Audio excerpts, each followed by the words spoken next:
Dans les îles britanniques, au 1er siècle après Jésus-Christ, des tribus jusqu'alors rivales s'allient contre Rome. Ce sont les derniers Celtes indépendants de toute l'Europe.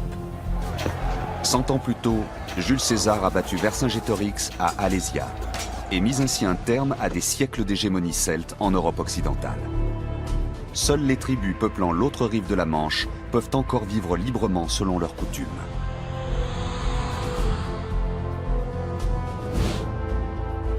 Aujourd'hui, les découvertes archéologiques montrent que les Celtes étaient d'excellents artisans, mais aussi qu'ils pratiquaient des rites cruels.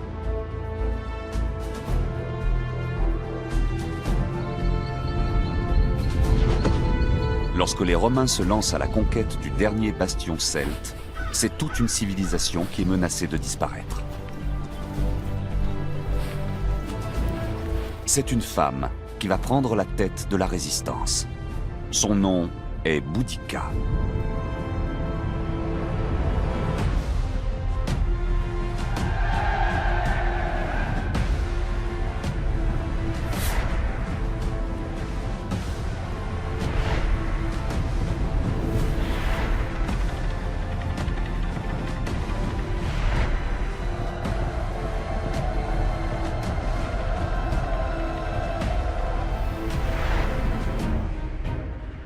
Du fait de son caractère insulaire, la Grande-Bretagne a été épargnée par les guerres de conquête romaine jusqu'au 1er siècle de notre ère.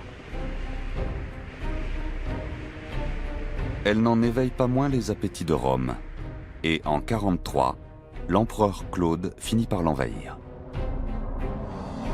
Face aux Romains, ce qu'on appelle alors la Bretagne est divisée.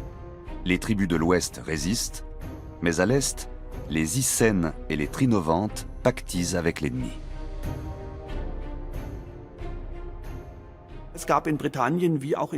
En Bretagne comme en Gaule, on était divisé sur l'attitude à adopter. Certains chefs de tribus étaient favorables aux Romains et d'autres non. D'autres encore attendaient de voir comment la situation allait évoluer. Il y avait de fortes disparités locales. Les chefs qui s'allient aux Romains et se soumettent à leur autorité bénéficient en échange de leur protection. Parmi eux figure Prasutagus, roi des Icènes.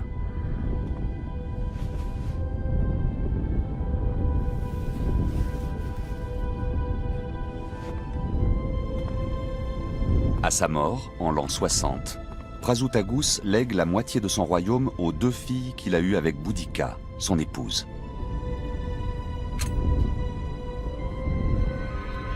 L'autre moitié va à l'empereur romain.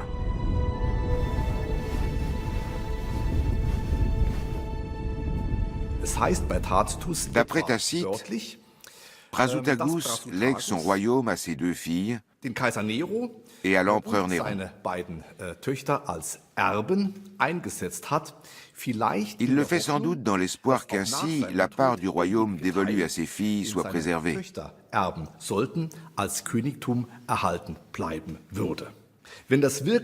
Mais cet espoir est anéanti très vite après sa mort. So haben sie diese Hoffnungen schon sehr bald nach seinem Tod zerschlagen. Les pièces conservées au British Museum nous donnent une idée de la fortune de Prasutagus.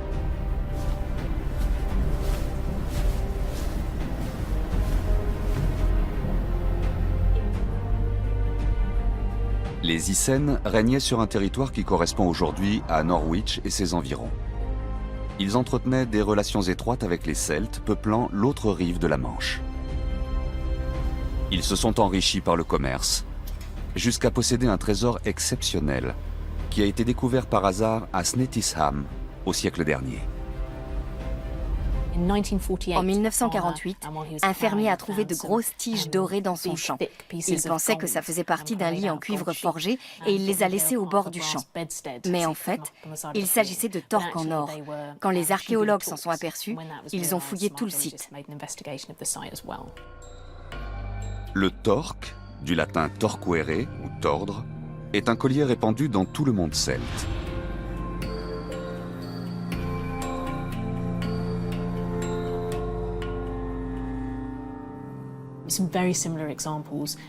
On a trouvé des colliers très semblables sur le continent, ainsi que d'autres objets ornés des mêmes motifs décoratifs. Le torque est un style de collier très répandu dans toute l'Europe à cette époque.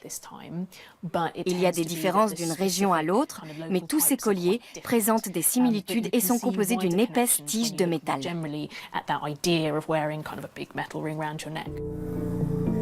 Le grand torque de Snettisham pèse plus d'1 kilo. C'est un joyau digne d'un roi.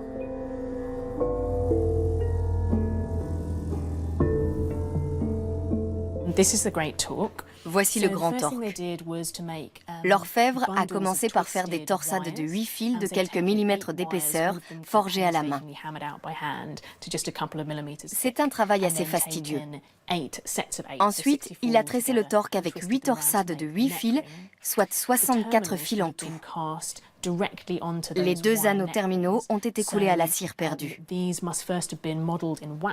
Et pour les finitions et les ornements, l'orfèvre a utilisé une sorte de poinçon.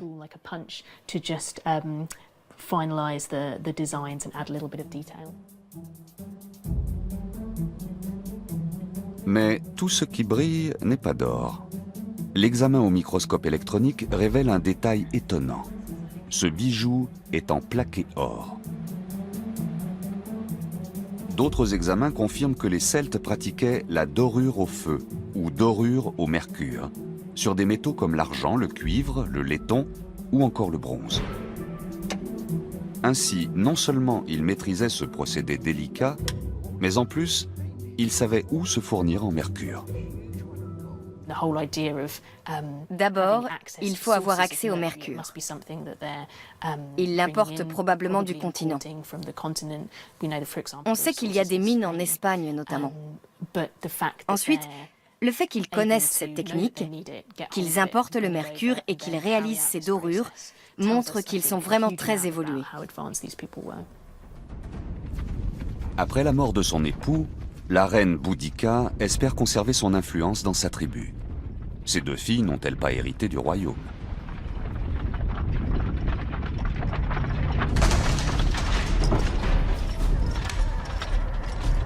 Contralegen. Roma, Imperat. Relique Dormomeam. Mais les Romains ne l'entendent pas ainsi. Pourquoi devraient-ils respecter les dernières volontés de Prasutagus? Si le roi des Icènes était leur allié, ce n'est pas le cas de sa femme, ni de ses filles.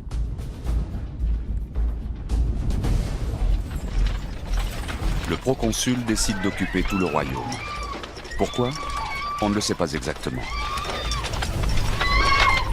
Mais cela aura des conséquences terribles.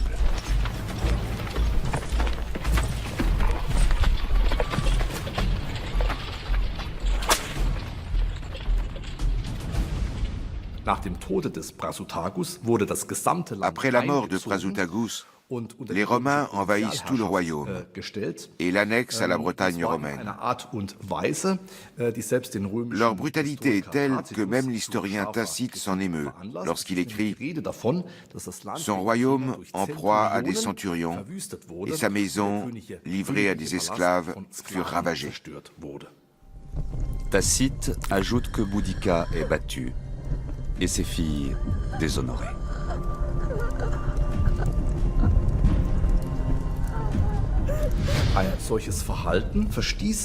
Cette attitude est contraire aux principes romains de justice et de mesure à l'égard des territoires conquis. Virgile, un poète contemporain de l'empereur Auguste, a exprimé ce principe dans des vers devenus célèbres qui disaient en gros « Toi, Romain, tu épargneras les peuples soumis et tu te montreras clément envers eux, mais tu réduiras les peuples insolents par les armes. » Or, dans le cas des Icènes, les Romains font exactement le contraire. Mais les Romains vont payer cher leur conduite.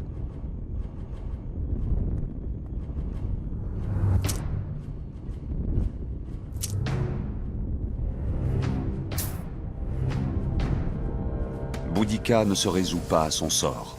Elle médite sa vengeance.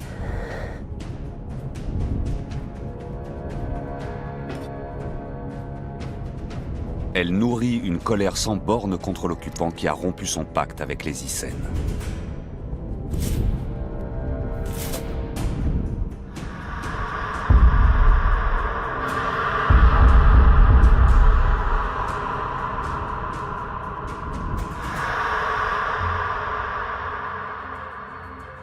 Boudica est sans doute la victime la plus connue de l'occupation romaine en Bretagne. Mais elle est loin d'être la seule. La situation est également très tendue à Camulodunum, la Colchester antique, au sud du royaume des Icènes, où vivent les Trinovantes. Les Romains ont conquis la ville et y ont établi leur première colonie.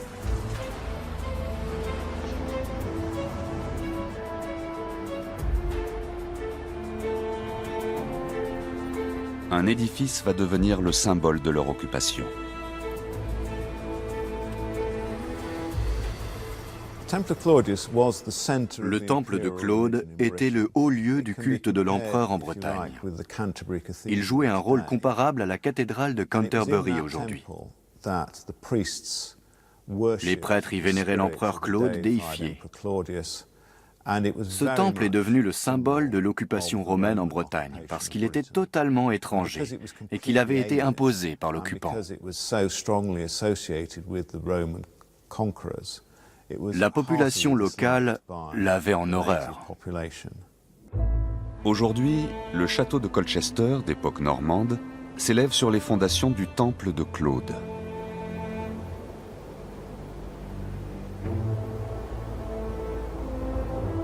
La révolte des Icènes incite sans doute les Trinovantes à se soulever à leur tour contre l'occupant. Le culte impérial est pratiqué dans l'ensemble de l'Empire. Mais en Bretagne, il concentre tous les ressentiments. Les Icènes vont en tirer parti.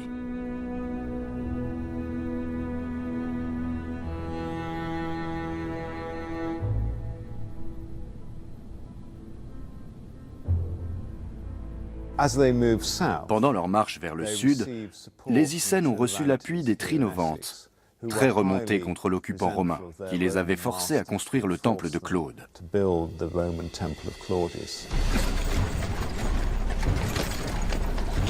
Boudica se met en marche à la tête d'une armée de mécontents, dont les rangs ne cessent de grossir. Elle conduit ses troupes à Camulodunum, la capitale administrative de la province romaine, où l'envahisseur a fait construire le temple Oni.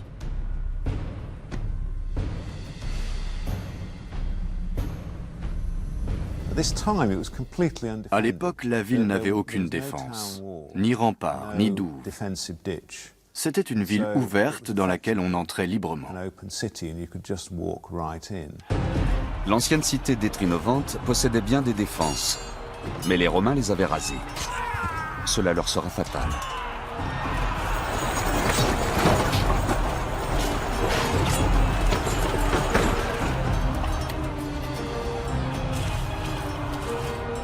Boudica a bien choisi son premier objectif.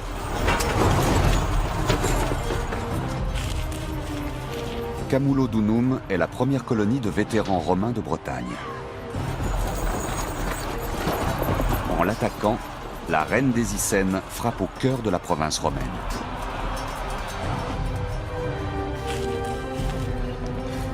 Les vétérans et leurs familles tentent de sauver ce qu'ils peuvent. Mais les Celtes sont supérieurs en nombre et ils se montrent impitoyables.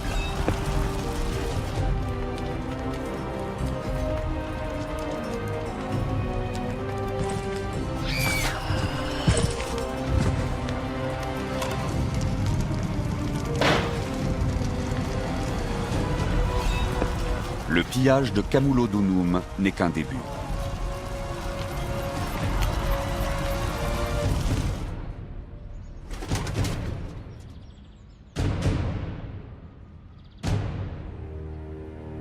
La ville de Colchester porte encore aujourd'hui les stigmates du saccage.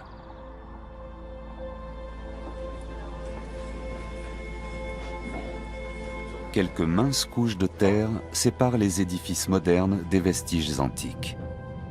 Le passage de Boudica a laissé des traces encore visibles dans la cave de cet hôtel.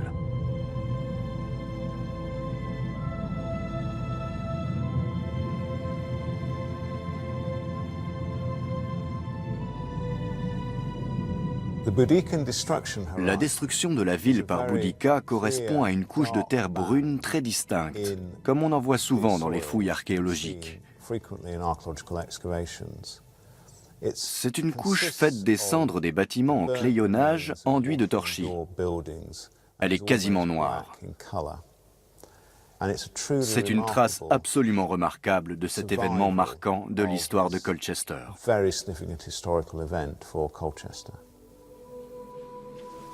Ce dépôt noirâtre est une mine d'informations. De nombreux objets se sont conservés dans les cendres. Ils nous renseignent sur la vie de la colonie romaine et sur cette terrible nuit.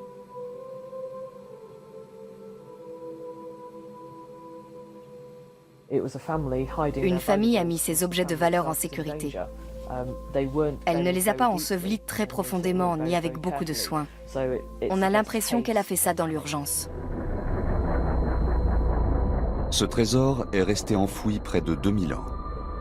Il a été découvert en 2014 sous un bâtiment de Colchester. La famille romaine qui l'a caché là est morte au cours de cette fameuse nuit. Les ossements mis au jour avec le trésor l'attestent.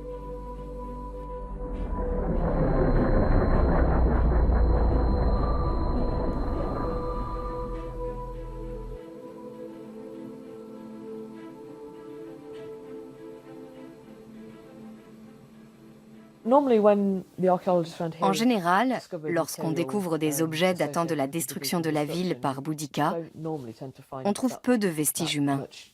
Parce que quand les Romains ont repris la ville, ils ont tout nettoyé et ils ont enterré leurs morts, ou du moins ce qu'il en restait. Les rares ossements découverts à Colchester portent des marques de mort violentes. D'après les auteurs latins, personne n'a survécu au carnage.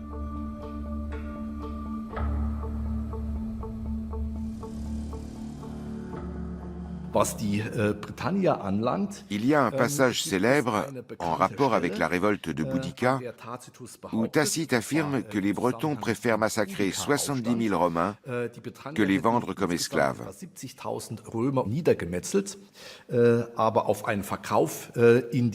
Mais il ne faut peut-être pas prendre cela au pied de la lettre. Les Bretons haïssaient certainement les Romains au point de les massacrer. Mais il reste peu probable qu'ils aient complètement renoncé à faire des prisonniers et à les vendre.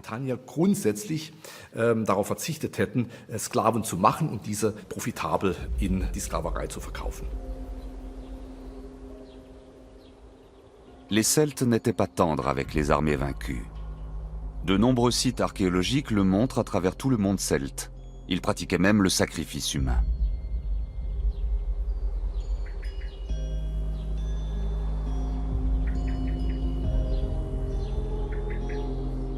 La résidence princière de la Heuneburg, dans le sud-ouest de l'Allemagne, est une capitale économique celte du premier âge du fer. À 9 km de là, on a mis au jour les vestiges d'un grand mur.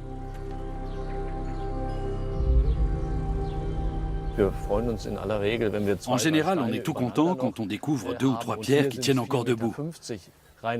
Or là, on a 4,50 mètres de pierre. C'est fabuleux.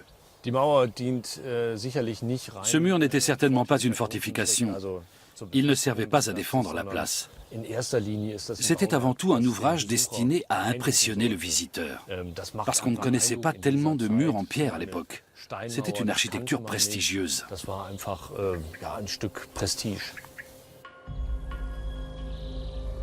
On ne connaît pas la fonction exacte de ce site, découvert au XIXe siècle.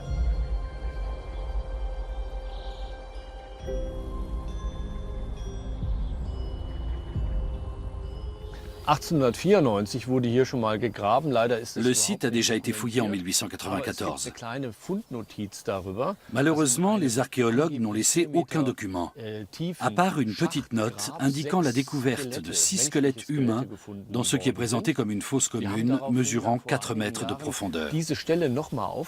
Cela nous a conduit à rouvrir le site il y a quelques années. Au final, il s'agit d'un monticule de pierre évoquant un autel. Au centre de ce monticule, il y a effectivement une fosse de 4,50 mètres dans laquelle on a trouvé plusieurs dizaines de fragments de squelettes humains qui n'ont manifestement pas été découverts en 1894. Ce que les archéologues du 19e siècle ont pris pour une fosse commune serait plutôt un puits sacré.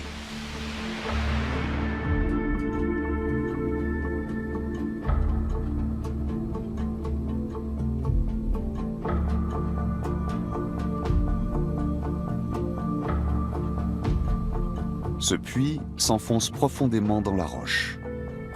Les Celtes le considéraient sans doute comme un passage vers l'au-delà. Les squelettes mis au jour suggèrent des sacrifices humains. Aujourd'hui, le puits a été comblé pour des raisons de sécurité.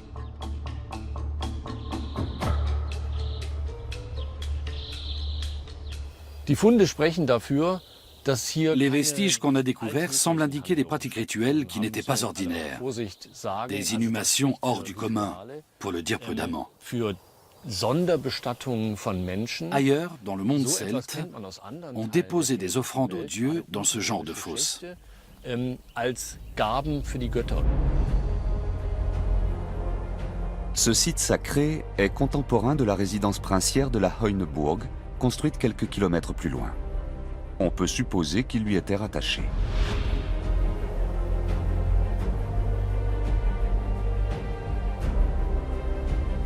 Les Celtes étaient éparpillés sur un immense territoire. Malgré cela, leurs coutumes étaient plus ou moins les mêmes partout. Ils se sont établis en Anatolie dès le IIIe siècle avant notre ère et y ont pris le nom de Galates. À Gordion, dans l'actuelle Turquie, on a mis au jour des sépultures très particulières. Pour empêcher les morts de quitter leur tombe, les Galates ont usé de moyens qu'on a également observés dans des sites funéraires des îles britanniques ou d'Europe centrale.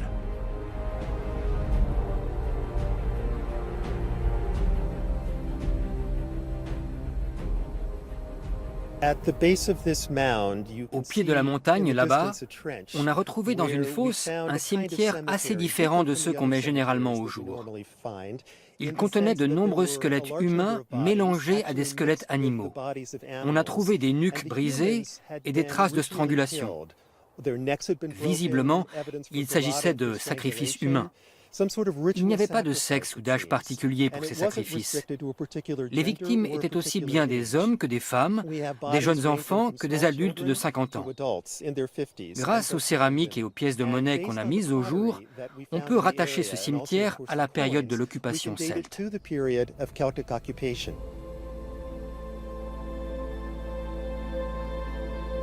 Les squelettes portent les stigmates d'une mort violente.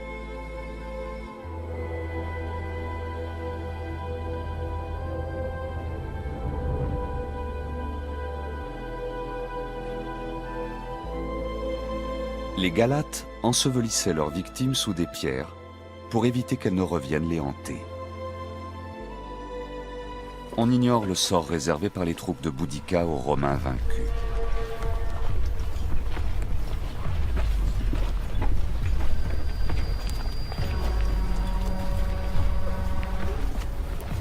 Mais après le sac de Camulodunum, Boudica poursuit son expédition.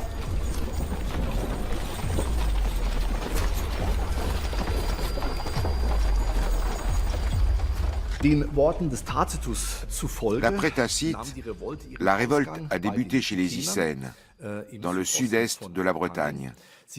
Puis elle a gagné la tribu des Trinovantes, plus au sud, et semble s'être étendue à une grande partie de la province romaine. Tacite dit que les tribus qui se rappelaient encore leur ancienne liberté ont toutes pris part à la révolte.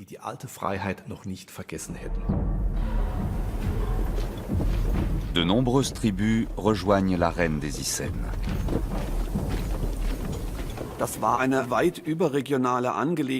L'affaire dépassait les frontières des petits royaumes.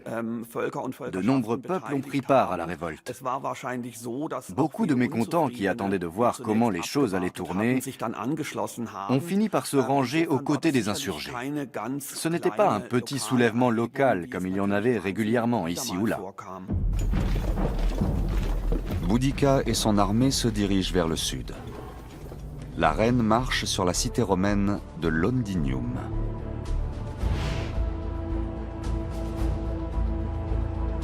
En l'an 60 de notre ère, Londres n'est encore qu'une petite ville d'environ 10 000 habitants.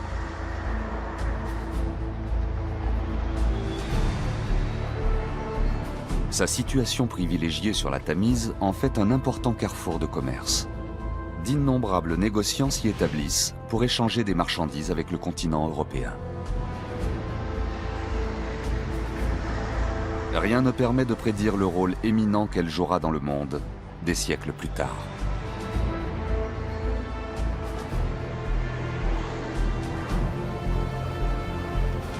Aveuglés par la colère, les Celtes menacent de réduire la ville à néant. Comme à Camulodunum, ils tuent les civils romains et incendient leurs maisons sans rencontrer de résistance notable.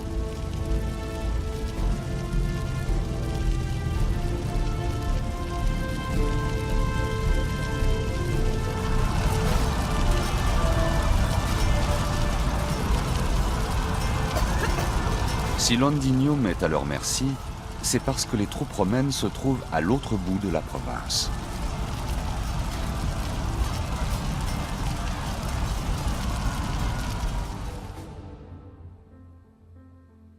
En effet, au début de la révolte, toutes les légions se sont regroupées à l'ouest, dans une région qui correspond aujourd'hui au Pays de Galles. Ce pays montagneux, difficile d'accès, est le refuge de tous les Bretons qui résistent à l'envahisseur romain.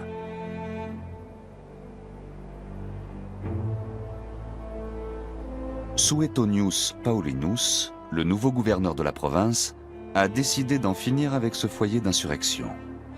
Il veut éliminer en particulier les druides. Les druides étaient, pour simplifier, les prêtres de la religion celtique. Ils s'occupaient de nombreux aspects du culte, et sans doute aussi du droit, ainsi que du maintien et de la transmission des normes culturelles au sens le plus large. La manière de rendre hommage aux dieux et de pratiquer un sacrifice, les prières à dire, les chants à entonner, tout cela était du ressort des druides. Du moins, peut-on le supposer. Les druides semblent diriger la résistance depuis l'île de Mona, aujourd'hui appelée Anglesey, dans l'ouest. Cette île n'est séparée du Pays de Galles que par un étroit bras de mer.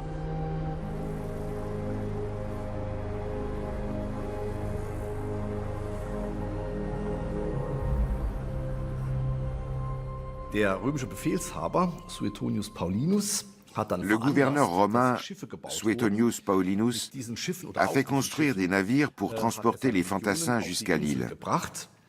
Les cavaliers et leurs montures ont suivi à gué ou à la nage, selon la profondeur des eaux.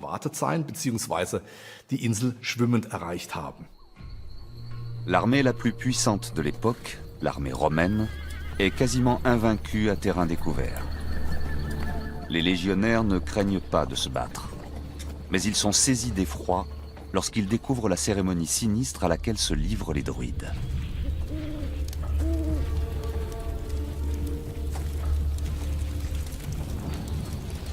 On ne connaît les druides que parce que nous ont rapporté les Romains et les historiens grecs. On n'a aucun témoignage direct antérieur à la christianisation. Donc, sur le plan archéologique, il n'y a rien qu'on puisse rattacher avec certitude aux druides.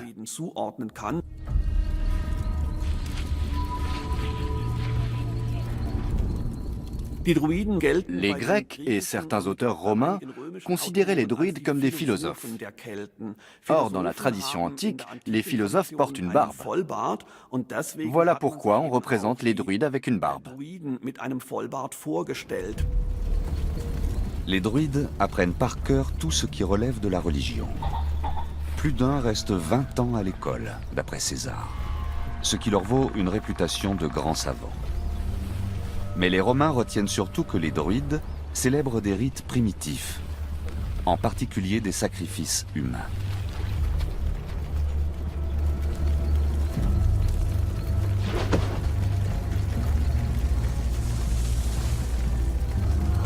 César note dans sa Guerre des Gaules que les Celtes, qui vivent au milieu des dangers, immolent des victimes humaines par l'entremise des druides. Ces victimes ne sont pas des prisonniers de guerre. Elles sont issues des rangs celtes.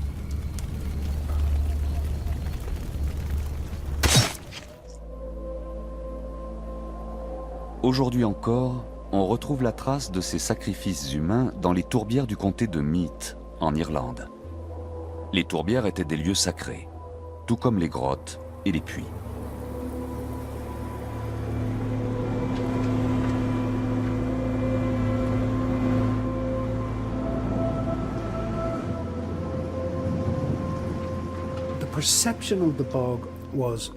La tourbière était considérée comme un passage vers l'autre monde.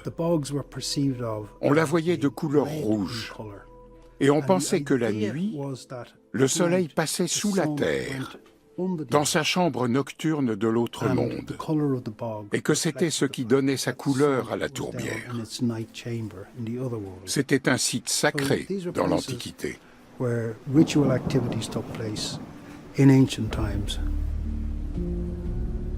On a découvert des momies dans de nombreuses tourbières du monde celte.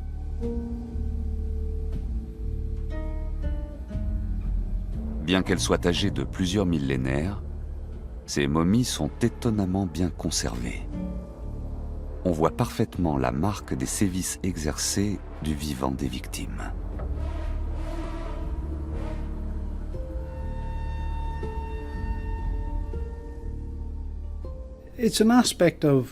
C'est une particularité de la tourbe elle-même, dans laquelle ces corps ont été déposés.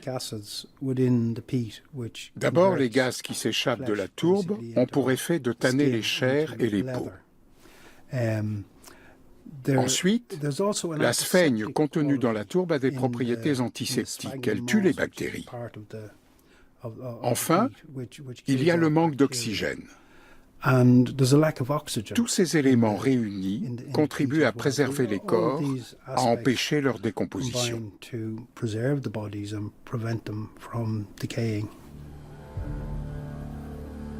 L'une des momies des tourbières d'Irlande nous raconte une étrange histoire. Ses mains soignées ne sont pas celles d'un travailleur.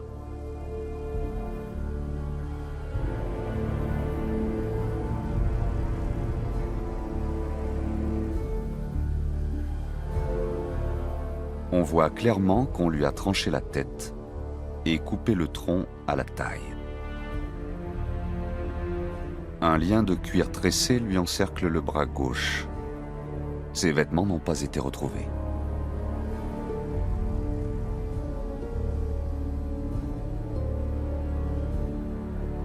Des entailles sur la poitrine indiquent qu'il a été torturé.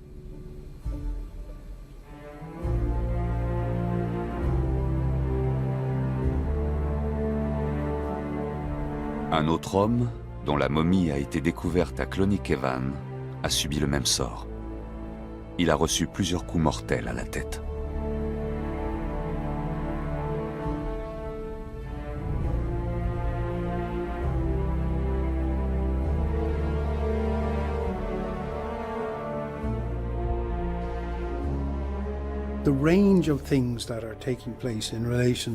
Les différentes étapes de la mise à mort de ces victimes sont bien trop complexes pour être une exécution de criminels. On sait que les criminels étaient tout simplement pendus. C'est ce qu'indiquent les sources. Les criminels, on se contentait de les pendre, puis on les enterrait.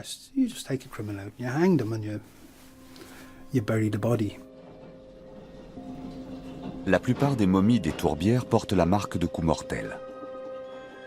Elles sont en général découvertes par des exploitants de tourbières, et il arrive qu'elles soient alors endommagées. C'est ce qui s'est passé à Moydrome, en décembre 2012. Il ne reste plus qu'un fragment de cette momie. Mais ce fragment nous livre un secret.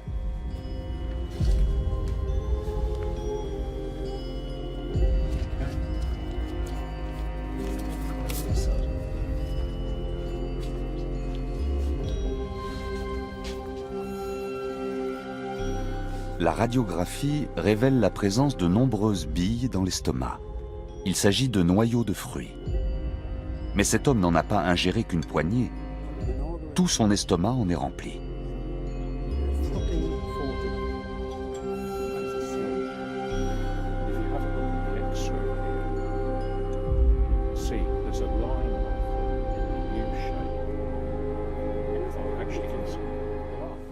L'estomac de l'homme de Moïdroum contient environ 300 prunelles, le fruit du prunelier, qui arrive à maturité fin octobre ou début novembre, autrement dit, au moment de la fête de Samhain, l'ancêtre de Halloween. Or, d'après de vieilles légendes, on sacrifiait des rois au cours de cette fête.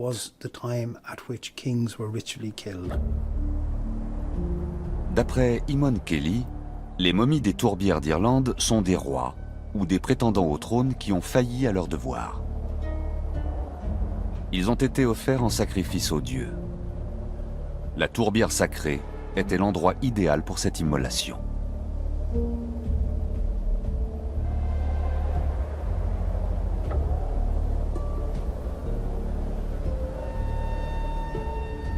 Le sacrifice d'un roi était forcément accompli par les druides. C'étaient eux les spécialistes de la religion dans la société celte. Ils étaient très certainement présents, peut-être aux côtés du futur roi et des membres les plus vénérables de la communauté.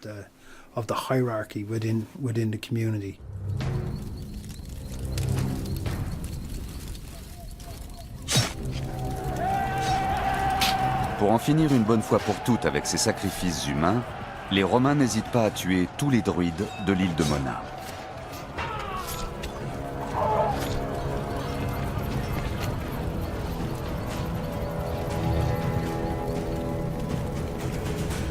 Paullinus espère ainsi soumettre les derniers peuples celtes encore libres.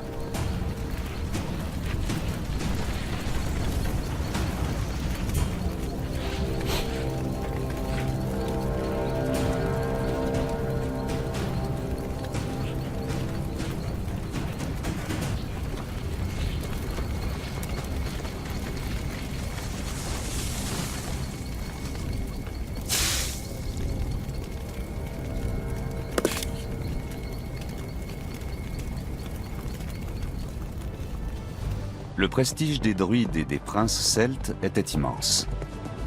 Les résidences princières en témoignent aujourd'hui encore.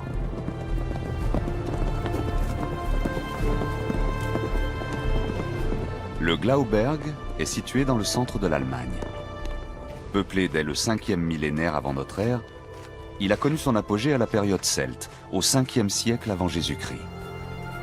Une partie de la montagne était alors réservée aux cérémonies religieuses. Ce qui rend cette montagne vraiment unique, c'est ce qu'on appelle la voie sacrée. Ce sont deux fossés parallèles d'une largeur de 7 mètres chacun et d'une profondeur de 3 mètres. Ils laissent entre eux un passage de 10 mètres de large qui mène de l'autre côté d'une élévation, 350 mètres plus loin. Il s'agit sans doute d'un site réservé exclusivement à des usages religieux. Au centre du site s'élève un tumulus de 6 mètres de haut. Ce tumulus abrite la sépulture d'un personnage important, mis au jour en 1994.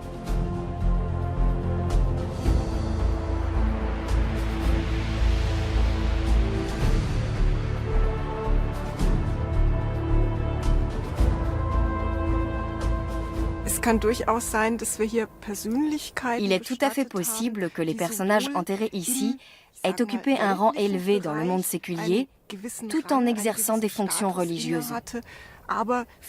Ou alors, ils appartenaient à l'un des deux mondes seulement.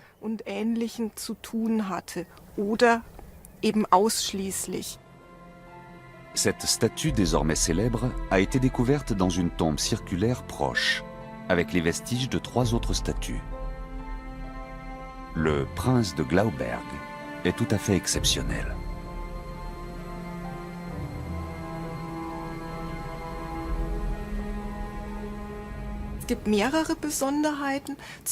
Il a plusieurs particularités. D'une part, on a très peu d'exemples de pierres taillées celtiques. Toutes les autres sont brisées en petits morceaux, alors que celle-ci est quasi intacte. D'autre part, cette statue en grès a ceci de particulier et de fascinant qu'elle possède des attributs identiques à se retrouver dans une sépulture. Le collier représenté est très stylisé.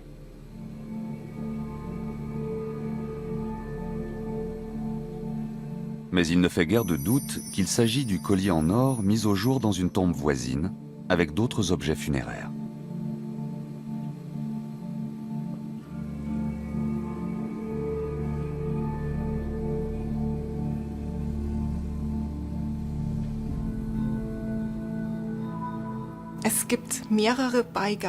On a mis au jour plusieurs types d'objets funéraires. Premièrement, les bijoux personnels du défunt, à savoir un torque, un bracelet, des boucles d'oreilles et un anneau, tous en or, ainsi que des bracelets en bronze.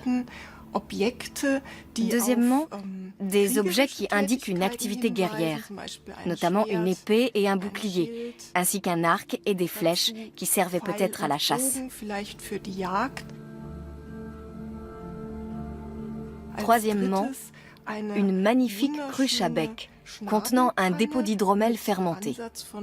Et quatrièmement, l'objet le plus fascinant de la tombe, parce que c'est la première fois qu'on en découvre un, la couronne dite de feuilles, représentée sur la statue, ou du moins ce qu'il en reste. Comme on peut le voir sur cette reconstitution, cette couronne se composait d'une ossature en fil métallique recouverte de cuir et rembourrée. Elle était relativement simple à fabriquer, mais elle devait être l'apanage d'une élite. Le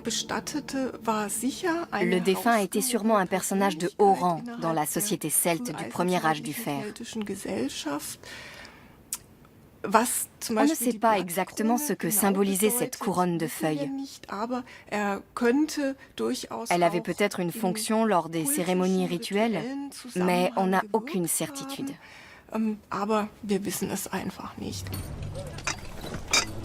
Au moment où Suetonius Paulinus et ses officiers fêtent leur victoire sur les druides, un émissaire vient les informer de la révolte de Boudica et du sac de Camulodunum.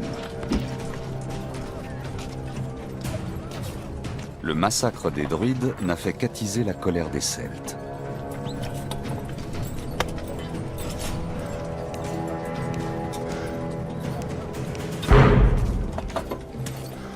Paulinus doit agir vite. Il ordonne aussitôt à ses troupes de se mettre en marche.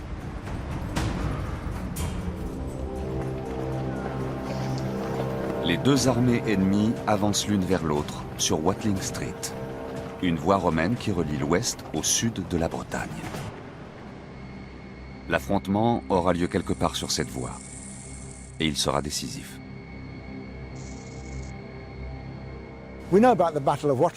Deux auteurs mentionnent la bataille de Watling Street.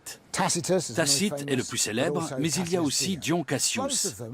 Aucun des deux n'y assiste personnellement, et ils écrivent tous les deux des décennies plus tard. Donc, ils nous donnent un point de vue très romain sur le déroulement des événements. La bataille sera rude pour les légionnaires. Après les victoires faciles remportées par Boudica, de nombreux hommes sont venus grossir les rangs de la révolte. Les Celtes ont maintenant un net avantage numérique sur les Romains. On pense que la bataille a eu lieu ici. On est au centre de la Bretagne romaine, au cœur du pays. Boudica a dévasté Colchester, Londres et Saint-Alban et se dirige maintenant vers ici, parce qu'elle veut attaquer Suetonius Paulinus, qui s'en est pris aux druides sur l'île de Mona, dans le nord du pays de Galles. Les deux armées vont se rencontrer ici. Boudica est sûre de l'emporter. Elle se sent invincible sur son char.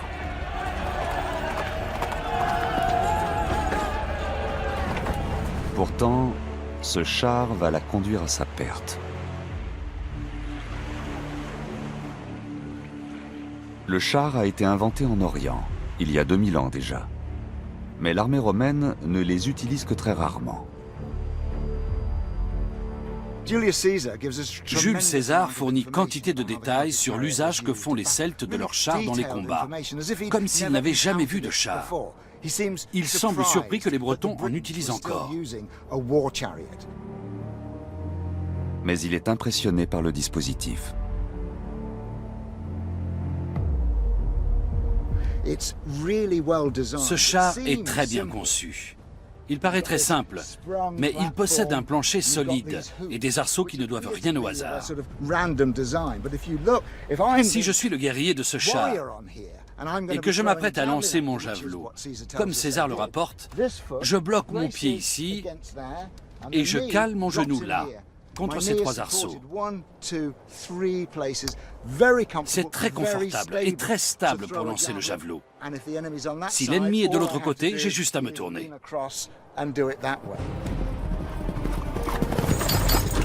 Chaque char embarque 2 hommes, un conducteur et un combattant.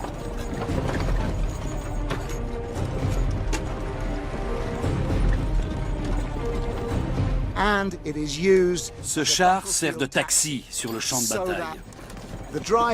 Le conducteur conduit le guerrier sur la ligne de front au galop. Le guerrier saute à terre et se jette dans la bataille. Il se bat de toutes ses forces. Il donne des coups d'épée assez puissants pour trancher un bras ou une tête. Mais à ce rythme, il ne tient que quelques minutes. Le char opère alors un cercle pour se replacer derrière le guerrier, qui saute à bord, comme s'il attrapait un bus. Et le tour est joué. Utilisés par des guerriers expérimentés, ces chars sont des engins redoutables, mais uniquement sur terrain plat et découvert.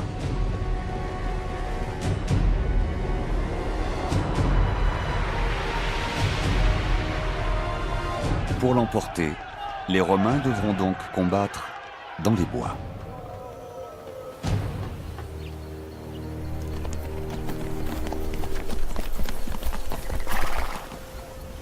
Avant l'engagement, Boudica cherche à se concilier la faveur des dieux.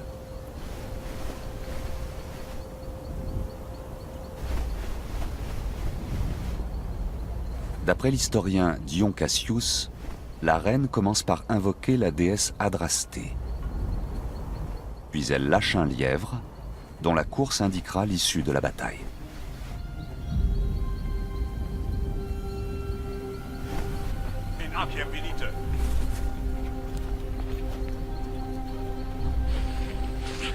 Mais ce jour-là, les dieux prennent le parti des Romains. Paulinus parvient à acculer Boudica dans la forêt.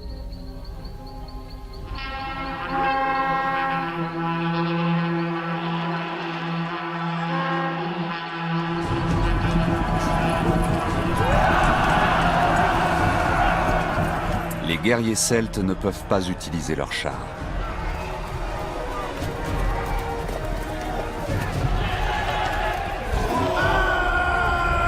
Ils les laissent donc derrière eux, ce qui leur coupe toute possibilité de retraite.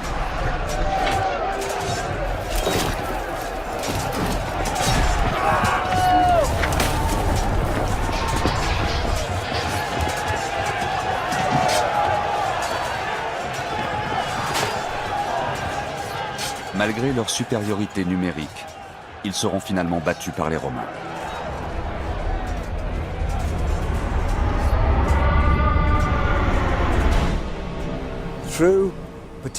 Des circonstances particulières ont causé la défaite de Boudica. Mais était-ce l'habileté du général romain, sa chance d'avoir trouvé ce terrain, ou un mauvais calcul des Bretons, qui ont cru pouvoir entraîner les Romains dans une bataille rangée?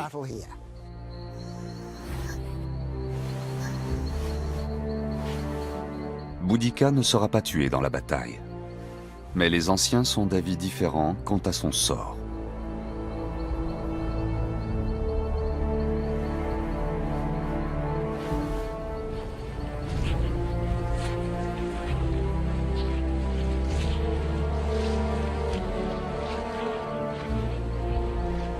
Une chose est sûre, la révolte conduite par la reine celte est matée.